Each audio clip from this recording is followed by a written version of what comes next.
Hello everyone, welcome back. Today we're going to be looking at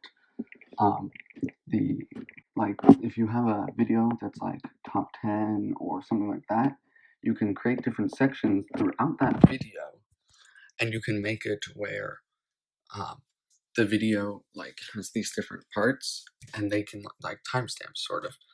So if we go to dashboard and then we would go to videos and click on that, but I just have it up here.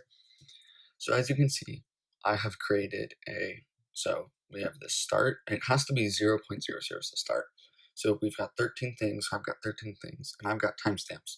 So if you just want to watch the swim part, you can click here at 6:31, and it takes you there. And so what it looks like in a real YouTube video is you can click these timestamps right here to take you to different things.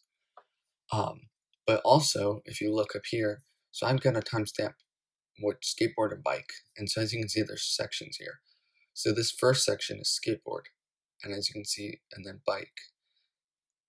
And as you can see at the bottom, it shows number, 1.skateboard, which is what I have down here, 1.skateboard.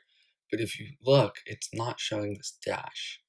So what you're going to want to do is 0.00 for the start, or 0, the time, and then space, dash, space, and then start what you're typing.